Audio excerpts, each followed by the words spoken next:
আসসালামু আলাইকুম সবাইকে। তো আজকে বাংলাদেশের লাস্ট দিন।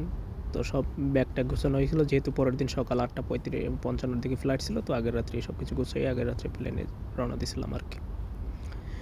তো এই হলো ছোট ভাই, মানে পিচকা, মানে ও বাসায় আসলে সব ভাইঙা চইরা জ্বালায় ফালাইতো। তো মোবাইল ছিল, মোবাইল দেখতে দেখতে চোখটা শেষ করছে, চোখে চশমা লাগাইছে। যদিও মন খারাপ ছিল আমার একটু, ও অসুস্থ ছিল, গলায় টনসিল ছিল। ডাক্তার বলছিল যে যদি লাগে অপারেশনও করা লাগতে পারে। তো এর জন্য যাওয়ার আগে একটু মন খারাপ ছিল, কিন্তু ওর একটু বুঝাইছিলাম যে বেশি বেশি মোবাইল দেখা যাবে না, পড়াশোনা করতে হবে, চোখ এমনি শেষ করছো। তাই বুঝতেছিল। এই হলো বুয়া। যেহেতু নানা নানি কেউ বাইছে নেই, তারা অনেক আগেই মারা গেছে। দাদু গত বছর মারা গেছে অ্যাডমিশনের সময়। তো অ্যাডমিশনটা এর জন্য অনেকটা খারাপ হয়েছিল। তো বুয়া একবার দোয়া দিয়েছিল, বুয়া অনেক ভালো পায়, মানে বংশের বড় নাতি। তো বুয়ার সাথে এই আলাপ খাতিল হয়। তো বুয়া অনেক দোয়া দিতেছিল, তো আমি হাসতেছিলাম, এটা আসলে অকওয়ার্ড লাগলেও। তো আসলে সবার মানসিকতা খারাপ ছিল, সবাই কান্না করতেছিল এই আর কি। তো নিজে একটু হাসি খুশি থাকার ট্রাই করছিলাম, যাতে বুঝে যে হ্যাপি আছি আর কি। তো বুয়া অনেক দোয়া দিল। এই হলো আমার এনিমি, মানে বলতে পারেন ওর সাথে যত মারামারি করেছি জীবনে আর অত কেউর সাথে মারামারি করি নাই। ও তো একটু লাস্টে ভালো পাইতেছিলাম, তো কান্না করে দিয়েছিল। এর আগের দিনও বলতেছিল যাও না কা, যাও না কা, যাও না কা। আসলে এইটাই। তো অ্যাট লাস্ট গাড়ি এসে গেল। তো আমাদের বিল্ডিংয়ের সবাই নামছিল, আঙ্কেল আন্টি সবাই, সবাই খুব ভালো ছিল, আমার খুব ভালোবাসতো আর কি। অবশ্য জায়গাটা অনেক দিন রয়েছে, তাই ছাইড়ে যেতে কষ্ট লাগতেছিল। তো অবশেষে গাড়ি ছাইড়েই দিল। আমরা 11টার দিক দিয়ে রওনা দিছিলাম।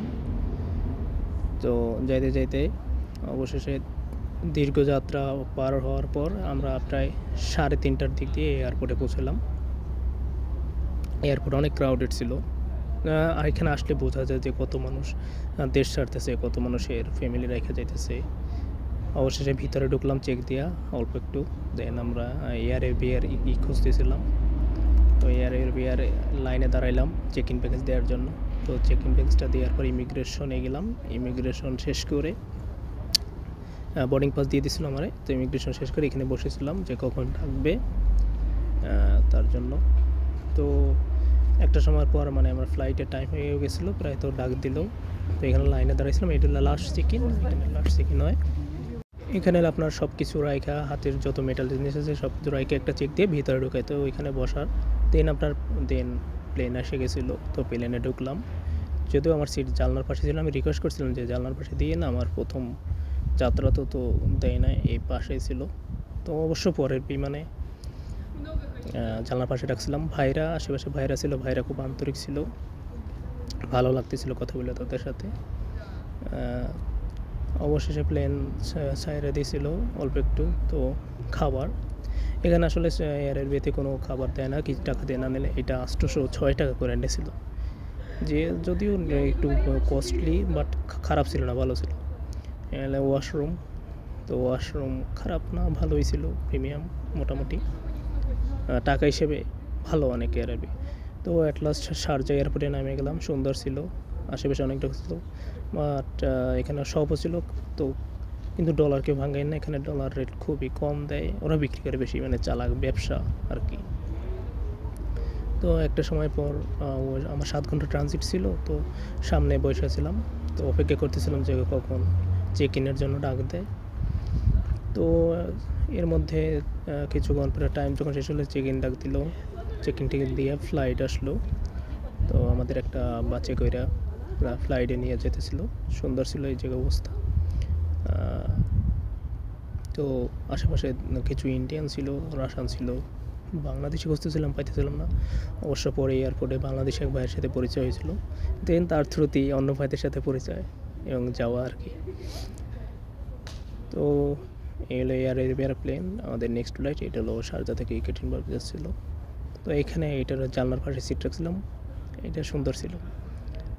তো এটা সাইডে দিয়েছিল 8:55 দিক সাইডে দিয়েছিল রাত। তো সুন্দর ছিল। এখানে এলে শারজা ভিউ, মরুভূমির মধ্যে শুধু বিল্ডিং আর বিল্ডিং, আর কিছু না, বাট রাতের ভিউটা খুব ভালো লাগতেছিল মোটামুটি। যদিও প্রথমের দিক দিয়ে একটু খারাপ লাগতেছিল, এমনি রেখে আসছি, মন খারাপ, বাট ভালো লাগতেছিল। অবশেষে অনেক যাত্রার পর ইকেটেরিনবার্গ নামে গেলাম। তো ভাবছিলাম ইমিগ্রেশন অনেক কিছু জিজ্ঞেস করে, বাট তেমন কিছু জিজ্ঞেস করে না, পাসপোর্ট দেখছে আর আমাকে দেখছে এই আর কি। তো অবশেষে ভাইদের সাথে পড়েছিল ইমিগ্রেশন শেষে।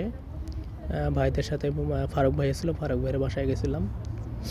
তো এই গাড়িতে যাইতেছি ফারুক ভাইয়ের বাসায়। তো ফারুক ভাইয়া খুব ভালো ছিল, ভাবিও খুব ভালো ছিল। ওইখানে রাতে স্টে করছিলাম। তো ভাইয়া ভাবি যাইয়া ভাবি মুরগির মাংস, ভাত, ডাল ভর্তা এগুলো দিয়ে ভাত দিছিল। খুব ভালো লাগছিল যে মানে এখানে এসে দেশি খাবার পাবো। তো সকালে খিচুড়ি আর মুরগির গোশ খাইয়া ভাইদের সাথে গেছি, ইউনিভার্সিটি থেকে যাইতেছিলাম। যে ভাইয়েরা সব আসলে ভাইয়েরা এত আন্তরিক ছিল, আর তারা আমাকে এত প্রথম থেকে শেষ পর্যন্ত এত হেল্প করছে, বিশেষ করে অন্তর ভাইয়া। আসলে কী বলে যে কৃতজ্ঞতা প্রকাশ করব এটা বোঝানো মুশকিল। যে বা এখানে এত সুন্দর মানে এত সিনিয়র বড় ভাইদের পাইছি। তো অবশেষে এই হলো ড্রিম ইউনিভার্সিটি। আসলে স্বপ্ন থাকলে সব কিছুই পূরণ করা সম্ভব। স্বপ্ন দেখেন, ইনশাল্লাহ আপনার পূরণ হবে।